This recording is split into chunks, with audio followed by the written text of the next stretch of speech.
Livro do profeta Jonas, capítulo 1, do verso 1 ao verso 16.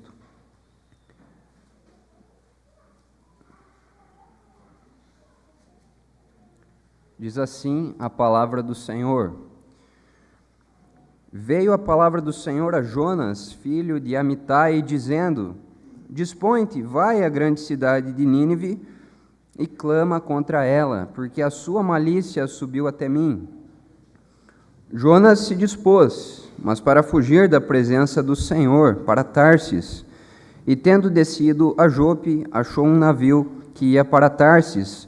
Pagou, pois, a sua passagem e embarcou nele, para ir com eles para Tarsis, para longe da presença do Senhor. Mas o Senhor lançou sobre o mar um forte vento e fez-se no mar uma grande tempestade, e o navio estava a ponto de se despedaçar. Então os marinheiros, cheios de medo, clamavam cada um ao seu Deus, e lançavam ao mar a carga que estava no navio, para o aliviarem do peso dela. Jonas, porém, havia descido ao porão e se deitado, e dormia profundamente. Chegou-se a ele o mestre do navio e lhe disse: Que se passa contigo, agarrado no sono? Levanta-te, invoca o teu Deus, talvez assim esse Deus se lembre de nós, para que não pereçamos. E diziam uns aos outros: Vinde e lancemos sortes, para que saibamos por causa de quem nos sobreveio este mal. E lançaram sortes, e a sorte caiu sobre Jonas. Então lhe disseram: Declara-nos agora, por causa de quem nos sobreveio este mal. Que ocupação é a tua? De onde vens? Qual é a tua terra? E de que povo és tu? Ele lhes respondeu: Sou hebreu e temo ao Senhor, o Deus do céu, que fez o mar e a terra.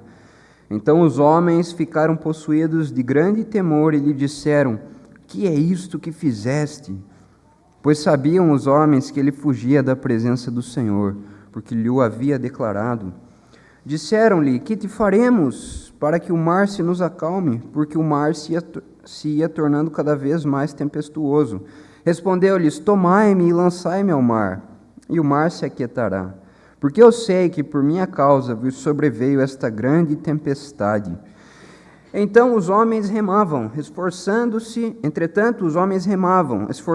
por alcançar a terra, mas não podiam, porquanto o mar se ia tornando cada vez mais tempestuoso contra eles. Então clamaram ao Senhor e disseram: Ah, Senhor, rogamos-te que não pereçamos por causa da vida deste homem, e não faças cair sobre nós este sangue, quanto a nós inocente, porque tu, Senhor, fizeste como te aprouve. E levantaram a Jonas e o lançaram ao mar, e cessou o mar da sua fúria. Temeram, pois, estes homens em extremo ao Senhor, e ofereceram sacrifícios ao Senhor e fizeram votos. Até aqui a leitura da palavra do Senhor. Oremos mais uma vez. Pai Santo, tua palavra está aberta. Nós cremos que é a palavra do Senhor, santa, inerrante, infalível para a nossa vida, Pai. Ó Deus, tem misericórdia de nós, para que nós compreendamos a Tua palavra, que o Teu Santo Espírito nos ilumine, a fim de que vivamos por meio da Tua palavra e creiamos nela e pratiquemos o que ela diz, Pai. É a oração que fazemos no nome santo de Jesus. Amém. Em 26 de abril de 1986, um dos maiores desastres com material radioativo ocorreu em Chernobyl. Chernobyl ficava na antiga União Soviética, hoje faz parte do território da Ucrânia. E esse acidente aconteceu quando operadores de uma usina nuclear que ficava em Chernobyl desobedeceram a protocolos de segurança durante o procedimento que eles estavam fazendo. Eles ignoraram protocolos de segurança extremamente importantes. E o resultado foi que muitas pessoas morreram, ao passo que outras ficaram com graves sequelas. E até hoje, Chernobyl é uma cidade não povoada. Algumas pessoas vão até lá para fazer experimentos, mas não se pode morar lá, porque a quantidade de material radioativo ainda é muita. E o material radioativo ele traz muitas consequências para o corpo, ele mata as células do corpo, ele leva à morte e ele provoca muitas sequelas nas pessoas. Isso nos ensina que a desobediência traz consequências, e às vezes as consequências são bem graves, como a de Chernobyl aqui. E o texto que lemos nos apresenta um homem que escolheu desobedecer, mas não a protocolos de segurança. Ele escolheu desobedecer ao próprio Deus. E as consequências da sua desobediência ficaram evidentes. Jonas, o profeta, cuja desobediência trouxe consequências para si e para aqueles que estavam ao seu redor. E a pergunta que fica para nós é: nós temos vivido em desobediência? Nós também temos desobedecido como Jonas fez? Você está vivendo em desobediência? Você está em desobediência? Essa é a pergunta que nós vamos responder e refletir sobre nesta manhã. É o tema do sermão desta manhã. Jonas cumpriu o seu ofício profético na época do rei Jeroboão II. 2 Jeroboões tinha na Bíblia. O primeiro foi quando o reino foi dividido por Roboão, então Jeroboão assume o reino do norte. E agora nós temos aqui Jeroboão II, que era filho de Jeoás, um dos reis do norte. Então, Jeroboão II era rei de Israel, reino do norte. Ele reinou no século VIII a.C., entre 793 e 753 a.C. E Jonas aparece na Bíblia em outro lugar, não só aqui no livro do profeta Jonas. Lá no segundo livro dos Reis, capítulo 14, 25, mostra que Jonas profetizou o restabelecimento dos limites do reino do norte, quando Jeroboão II era rei. Então Jonas profetizou: olha, você vai conseguir restabelecer os limites, você vai conquistar cidades que antes pertenciam a Israel, mas que agora não são de Israel. Então ele profetizou um avanço econômico e próspero do reino do norte. Jonas foi um profeta que profetizou para Israel bênçãos, diferentemente de muitos outros profetas que geralmente traziam maldições, porque o povo estava em desobediência.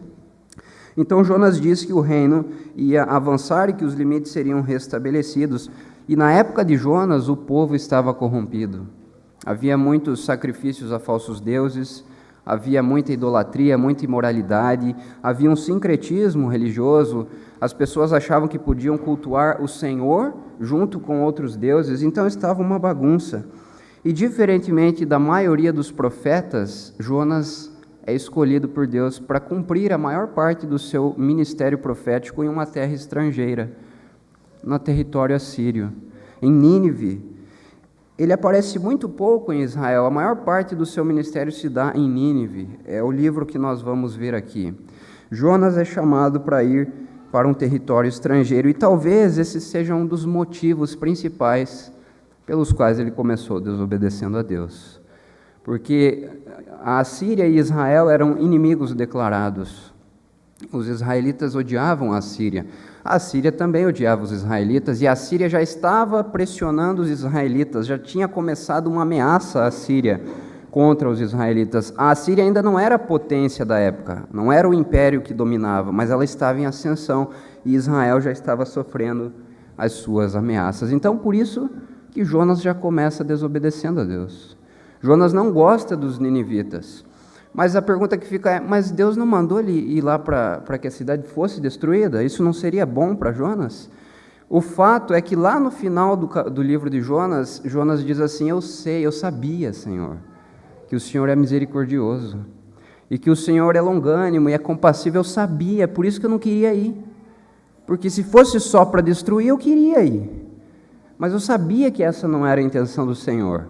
Então, mesmo que o texto no capítulo 1 não nos fale de uma conversa entre Jonas e Deus antes da ordem, é muito provável que eles tenham conversado e que Deus tenha dito: você vai, mas a cidade vai deixar os seus maus caminhos. Então é provável que essa conversa tenha acontecido. A prova disso é que lá no final do livro Jonas fala: eu sabia que o Senhor não ia destruir, por isso que eu não queria ir. Então Jonas odiava os ninivitas e ele não queria ter misericórdia assim como Deus tinha. Ele estava em desobediência. E o texto nos mostra que as pessoas que estão em desobediência manifestam dois comportamentos. Primeiro, dureza de coração, e segundo, frieza espiritual. Essas duas verdades aparecem no texto. Então a pergunta é: você está em desobediência?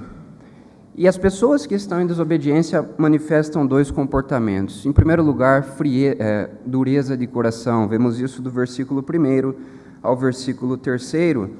Diz assim a palavra do Senhor no verso 1: Veio a palavra do Senhor a Jonas, filho de Amitai.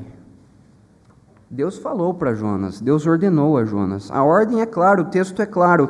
O livro começa com uma ordem do próprio Deus ao profeta para que ele fosse a Nínive. Nínive era uma das principais cidades da Síria, ainda não era a capital. Ela veio a ser capital depois com o rei Senaqueribe, o mesmo rei que reinou na época de Ezequias e que cercou Jerusalém.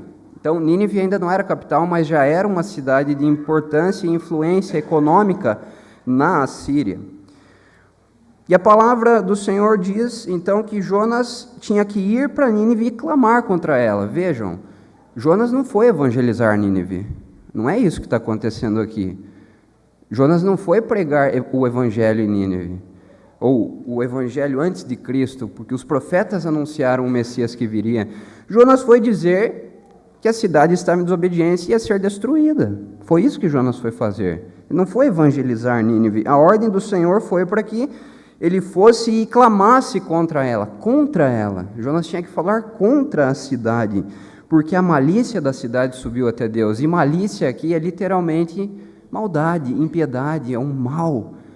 O mal de Nínive extrapolou todos os limites e Deus não suporta mais. Por isso Deus manda um profeta seu para dizer que essa cidade vai sofrer as consequências. E os assírios, irmãos, eram conhecidos por sua imensa crueldade. De todos os exércitos da terra, os assírios provavelmente, na época, eram os piores em termos de fazer algo cruel com o seu inimigo.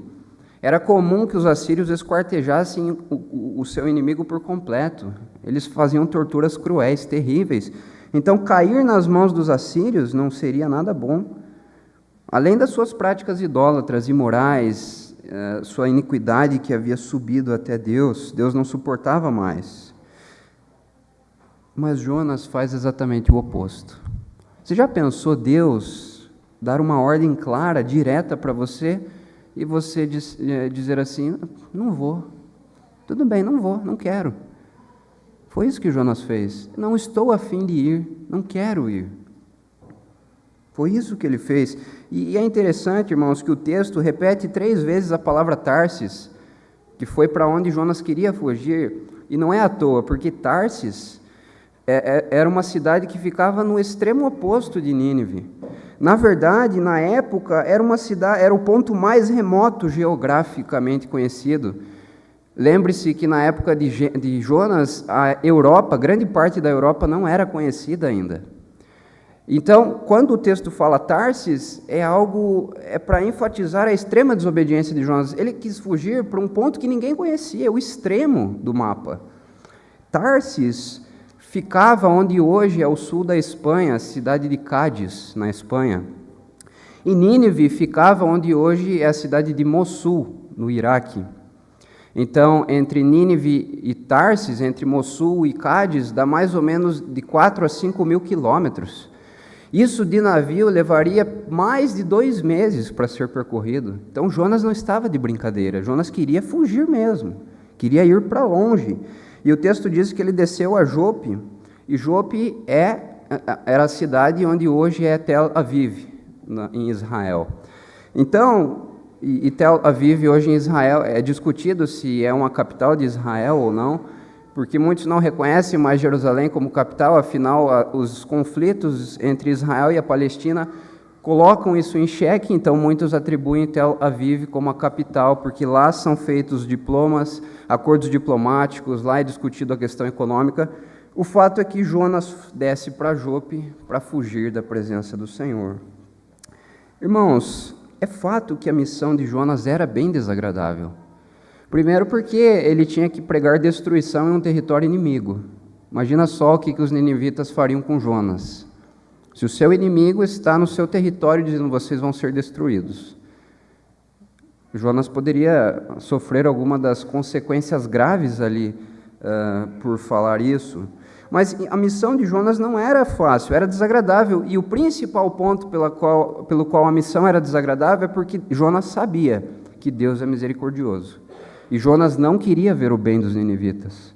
Jonas escolheu desobedecer porque ele não estava bem com essa missão. Não seria fácil para Jonas essa missão. Então Jonas não teria nenhum prazer em ir até Nínive. Contudo, nem por isso ele tinha o direito de desobedecer a Deus como uma criança mimada. As crianças fazem isso, né? Quando elas não querem obedecer, elas dizem não, se jogam no chão e não fazem. É isso que Jonas está fazendo aqui.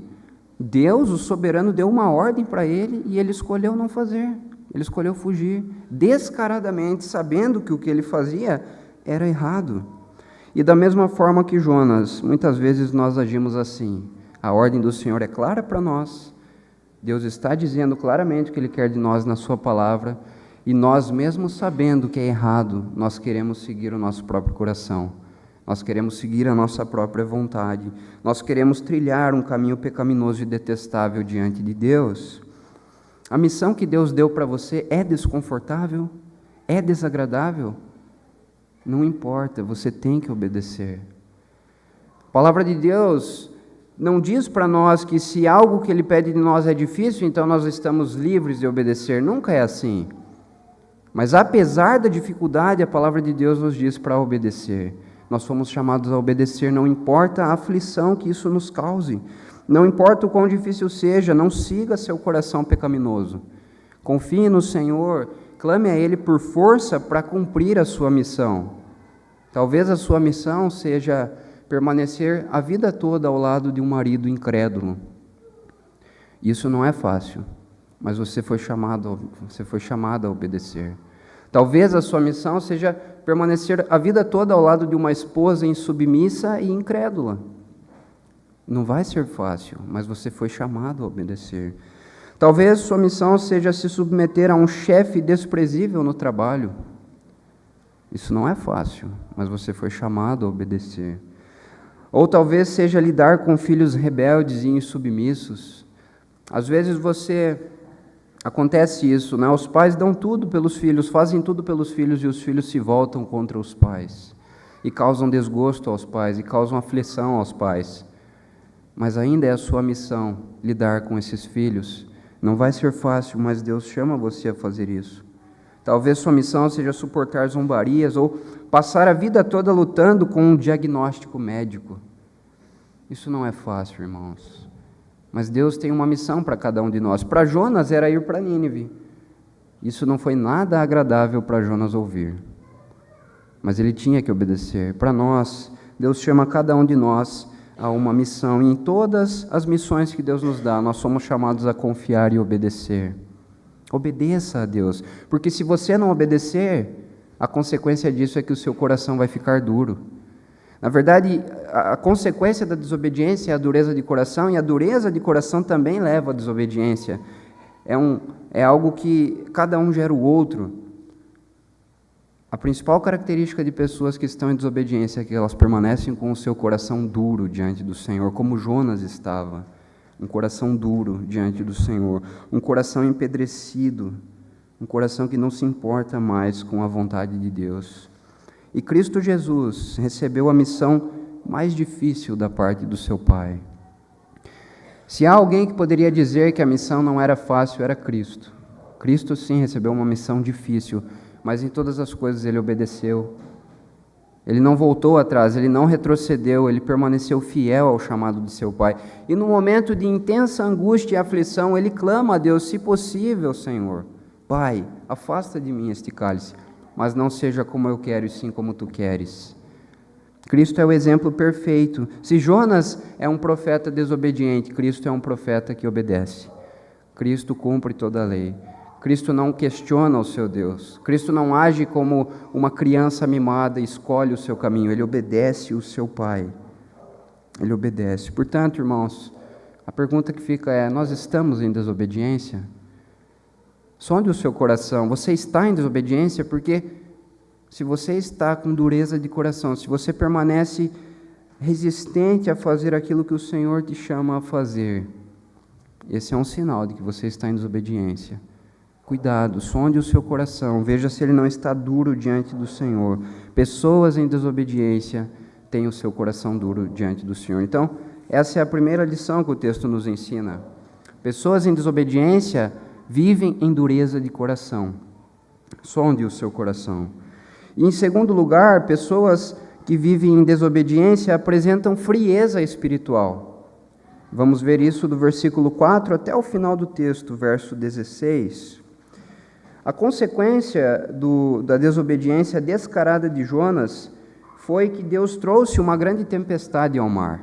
Essa foi a consequência.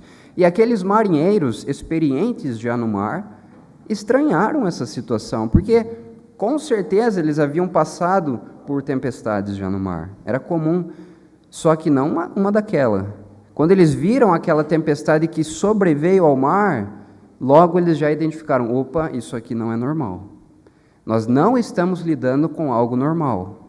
Isso aqui foge do que nós já vivemos. E eles se desesperam, eles ficam estarrecidos, e eles não sabem o que fazer. E sabe o que pagãos fazem no momento da aflição? Buscam a divindade. É comum isso. As pessoas são ímpias, elas vivem em impiedade, mas quando o calo aperta, o que elas fazem? Elas buscam a Deus. Então eles fazem isso, eles apelam para algo que todo ser humano faz em momentos de aflição: clamar a divindade. E o comandante do navio fica simplesmente chocado com a atitude de Jonas. Jonas está dormindo no meio de uma tempestade daquela. Agora, o problema não é dormir. Não há nenhum problema em dormir. O problema é o comportamento de Jonas. Você acha mesmo que alguém que sabe que está em desobediência, você acha mesmo que alguém que sabe que está em rebeldia contra Deus terá a capacidade de dormir em paz todas as noites? Com certeza essa pessoa fica com alguma coisa na sua cabeça. Mesmo que seja um problema comum que você tem que resolver ao longo da semana, você perde o sono à noite. Jonas não está nem aí. Ele dorme profundamente diante daquela tempestade imensa, e o marinheiro, o capitão do navio, se questiona: mas o que está acontecendo com Jonas? Como é que ele consegue dormir num momento assim? E ele vai lá e chacoalha Jonas: levanta, vai, clama a Deus, para que Ele tenha misericórdia de nós. E é interessante que no texto, Jonas em nenhum momento aparece rasgando suas vestes, se arrependendo do que ele fez. É verdade que ele dá testemunho de Deus. Ele diz que Deus é o Deus dos céus, que fez o mar e a terra. Ele diz que teme o Senhor. Ele diz que é hebreu. Mas lembre-se de uma coisa: dizer que você teme a Deus, dizer que você conhece a Deus e dizer quem é esse Deus não significa que você está arrependido do seu mal. É muito interessante olhar para o texto e ver a atitude notória de contraste entre o que os marinheiros estão fazendo e o que Jonas está fazendo. Os marinheiros estão aflitos, eles estão temerosos. Jonas não demonstra isso. Jonas está tranquilo. E eu imagino, o capitão lá acordando Jonas, e Jonas: já vou, no meio daquela tempestade. Jonas não demonstra preocupação. Ele age com frieza. Ele está agindo simplesmente, ele não está afim de voltar para Nínive, de voltar para Jope e ir para Nínive. Ele não está afim. E então os marinheiros fazem algo que era muito comum na época. Eles lançam sortes para responder a uma incógnita. Isso era muito comum na época, era um meio de descobrir como as coisas funcionavam. E o próprio Deus usa desse sistema para o seu povo também. A diferença é que quando o povo de Deus lançava sortes, era o próprio Deus quem conduzia toda a situação. Então era um costume comum da época lançar sortes, e a sorte cai sobre Jonas, e então eles ficam se questionando: Jonas, você tem que nos dizer o que está acontecendo. Quem você é, de onde você vem, a qual Deus você serve? E aí tantas perguntas, e aí Jonas responde, e Jonas sabe que é por causa dele que aquilo veio. Ele sabe, ele conhece a Deus. Jonas teme a Deus. Jonas é um servo do Senhor, que está em desobediência, mas ele é um servo de Deus. E é interessante que a atitude de Jonas ao dizer: lancem-me no mar, talvez pareça piedosa, talvez pareça interessante. Nossa, Jonas está disposto a se sacrificar por aqueles homens. Jonas quer que as coisas melhorem, mas não é isso que está acontecendo aqui. Jonas prefere morrer a ir a Nínive. Jonas não quer ir a Nínive. Para ele é melhor morrer. E não é absurdo pensar assim. Por quê? Porque lá no capítulo 4, verso 3, Jonas fala: para mim é melhor morrer do que viver. Quando o livro chega ao fim e Deus não destrói a cidade, Jonas fala: para mim é melhor morrer do que viver. Então isso prova que quando ele quer ser lançado ao mar, ele não quer viver. Ele quer morrer, para ele chega, ele não está a fim de viver. E qual é a chance de alguém sobreviver em uma tempestade em alto mar? Será que alguém pode sobreviver quando é jogado no mar, em uma tempestade? Não, a chance é mínima, talvez não exista nem chance. E Jonas não sabe que Deus vai salvá-lo. Em nenhum momento o texto diz que Deus vai salvar Jonas. Jonas não sabe, pelo menos o texto não diz isso. É muito provável que Jonas pensasse assim: é isso, minha vida chega ao fim aqui, acho melhor eu me lançar ao mar e eu não quero ir para Nínive. Frieza espiritual, irmãos. Jonas não está nem aí com a situação. Vejam que a dureza de coração de Jonas leva ele para uma frieza espiritual. A sua dureza, a sua atitude de desobedecer a Deus, o leva a agir com frieza. Quando nós estamos duros de coração diante do Senhor, a consequência é que nós vamos nos afastando e nós vamos perdendo a consciência do que é pecado e do que não é pecado. Nós já não temos mais esse discernimento. Coisas que para nós antes eram escandalosas, agora não são mais. Nós simplesmente vamos vivendo e estamos frios espiritualmente. Esse é o problema. E é interessante que quando Jonas dorme no barco, isso nos lembra um episódio de Cristo também. Cristo estava dormindo em meio a uma tempestade, você lembra disso? E os discípulos vão lá acordar Jesus. Mestre, não te importa que morramos, que pereçamos, é o que diz Marcos 4.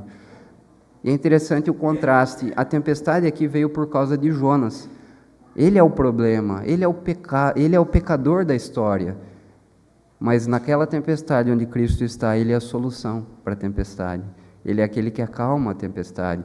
A tempestade aqui veio por causa de Jonas. Lá a tempestade veio para manifestar o poder de Cristo. E ele diz: acalma-te, emudece para o mar. E o mar fica calmo novamente. Irmãos, frieza espiritual não é algo que está fora da igreja. Frieza espiritual é algo que está dentro da igreja. Ora, um ímpio pode ser frio espiritualmente? É claro, ele é por natureza. Mas o problema é quando o cristão se torna frio espiritualmente. O problema é quando o cristão deixa com que a sua dureza de coração se torne em frieza espiritual. E então nós já não vemos mais a gravidade do pecado, nós já não nos importamos mais no mal que esse pecado causa aos que estão à nossa volta, porque você percebe o transtorno que isso causou aos marinheiros? Eles jogaram as cargas no mar. E aquilo lá era caríssimo, eles tiveram um prejuízo financeiro enorme. Mas eles queriam viver, então eles estavam jogando tudo ao mar. Mas Jonas não está nem aí. Jonas está sendo prejudicado por seu pecado e ele não consegue ver isso. Jonas está prejudicando os marinheiros e não consegue ver isso. E assim acontece conosco. Quando nós permanecemos em dureza de coração, a consequência é que nós nos tornamos frios espiritualmente. Não nos importamos mais se o nosso pecado nos afasta de Deus, se o nosso pecado prejudica outras pessoas. Temos que vigiar, irmãos, temos que tomar cuidado, porque isso acontece em nossa vida, isso acontece dentro da igreja. Por isso, tome cuidado. Se você não quer cair em frieza espiritual, não permaneça com seu coração duro diante do Senhor. Obedeça a Deus, obedeça. Não questione, obedeça, porque se você não obedecer, você se tornará duro diante do Senhor. Você se tornará frio espiritualmente, e você não vai ser mais bênção para as pessoas. Você vai ser uma maldição para elas. Você vai causar prejuízo a essas pessoas. Jonas não se importa. Jonas prefere morrer a ir a Nínive. Jonas não está nem aí. Para ele é melhor morrer. Para ele é melhor encerrar a missão ali, porque ele não tem nenhuma vontade de ir até Nínive.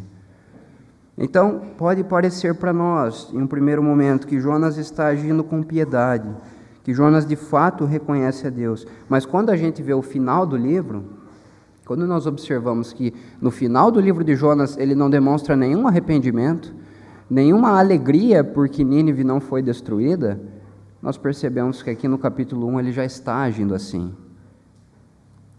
Até tem um pastor que certa vez chamou Jonas de o missionário mais bem-sucedido que fracassou. Por quê? Porque ele foi bem-sucedido na missão que Deus deu para ele. Deus falou para ele falar que Nínive fosse destruída, e os ninivitas então deixaram de praticar aqueles pecados que eles praticavam. Então ele foi bem-sucedido, mas ele fracassou porque ele não gostou. Ele não gostou do que ele fez. Você já conheceu alguém que pregou e não gostou do resultado, quando as pessoas mudaram os seus maus caminhos? Jonas é assim. É alguém que foi bem-sucedido em sua missão, mas não gostou do resultado. Jonas é um profeta bem curioso, bem difícil de entender. Você está em desobediência? Você está em desobediência? Há dois comportamentos notórios para quem está em desobediência. Primeiro, dureza de coração. Segundo, frieza espiritual. Concluindo, então, irmãos, a mensagem desta manhã. O sermão desta manhã teve como objetivo levar a reflexão sobre se você está vivendo em desobediência. Sonde o seu coração e verifique se você tem nutrido comportamentos como dureza de coração. Deus fala para você fazer algo, a palavra dele é clara, mas você não quer fazer. Você insiste em ficar no pecado. Sonde o seu coração para ver se você tem nutrido comportamentos como frieza espiritual. Você vive no pecado e não se importa mais com as consequências. Já não consegue perceber que você está sendo afastado de Deus. Sonde o seu coração. Assim como Jonas desobedeceu a Deus deliberadamente, mesmo sabendo que sua atitude era odiosa para Deus, também corremos o risco de desobedecer a Deus. Também corremos o risco de estarmos rebeldes contra Deus por alegar que o que Ele pede de nós é muito difícil. Às vezes nós fazemos assim: é muito difícil o que o Senhor pede de mim, então eu não vou fazer. Mas isso não é uma desculpa para nós desobedecermos. Mantenha sua mente e coração em alerta.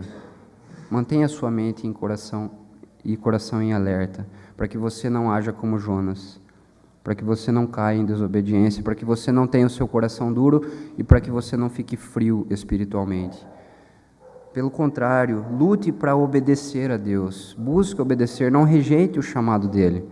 Não rejeite o chamado. Se você não quer ser afastado de Deus, então obedeça a sua vontade, obedeça a sua palavra. Viva para glorificar e honrar o nome do Senhor, assim como Cristo fez. Que Deus assim nos abençoe.